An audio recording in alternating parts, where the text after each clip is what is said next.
Okay, this video is how to cast on if you do not have a cast on comb, something that's similar to that, or it could be a longer one. Okay, there is a way.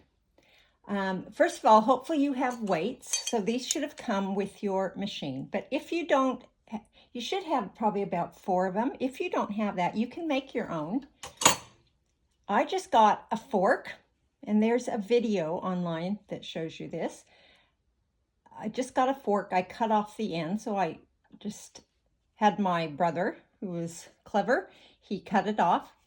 Then also we just bent that forward. I had him just bend those forward.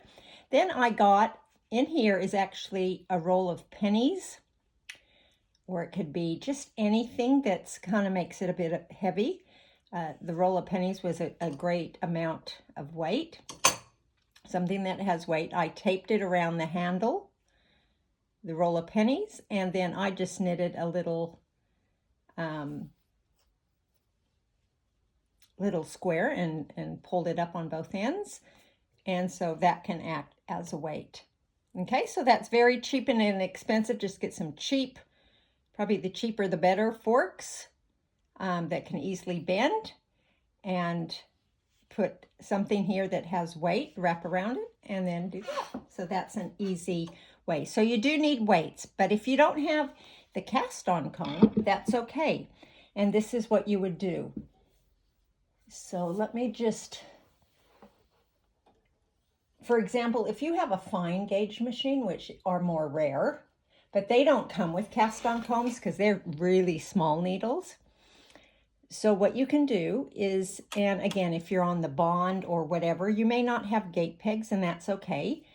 I have a Bond, and that was my very first one. And it had a black kind of cast on thing, but I found that really annoying. And so what you can do is you just bring the needles that you want to cast on, you bring them all the way forward. You then make a slip knot, okay, and you hang it on. Okay, then I use my gun position I call it. That is going to hold that back against the machine. And that will make it so I can, as I E-wrap on, which is like a cursive E, so you go under the next one and then pull back, but don't pull back really tight. You want it to be loose, okay? And I move my fingertip over every time. Otherwise, it's going to come right back off. Okay, and so I'm going to E-wrap on, and then I'm going to put it in my carriage. Okay, and so then I will get a thing and clip this to give that some tension, and I will knit across.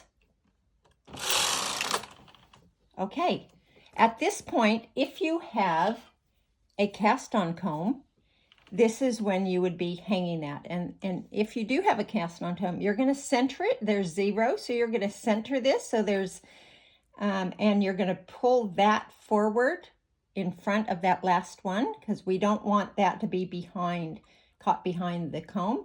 We want it in front. You're going to pull that and then go up and pull down.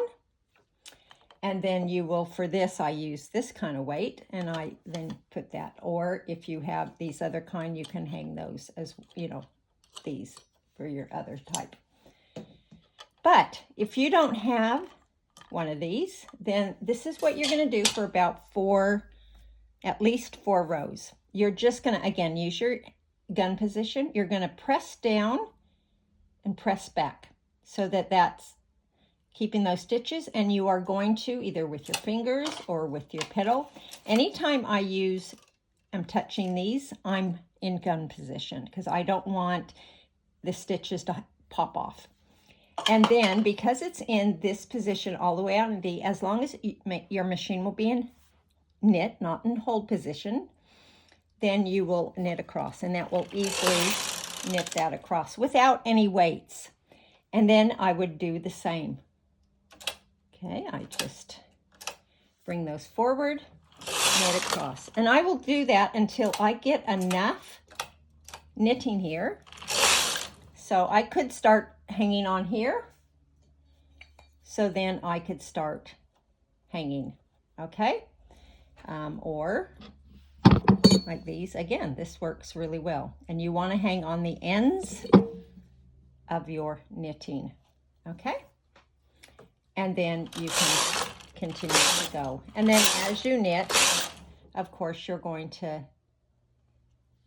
every 10 or so rows, you're going to move your weights up and continue. So that's how you do it without a cast-on comb. Just knit 4 to 6 rows, and after you knit the row, use your gun position and pull them all out to D or E position, whatever it is on your machine, and until you get enough here to hang your weights on. And with your weights, you want them to be evenly distributed. So if you have a really all the way across your bed, you're going to have one on each of the ends.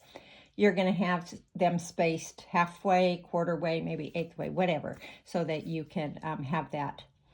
And whenever you knit, always make sure, keep a look at your ends, that that they knit off, that they fully knit. Otherwise, you're just going to press that needle butt back to ensure that that knits. So hopefully that helps you on how to use weights without and cast on without a cast-on comb.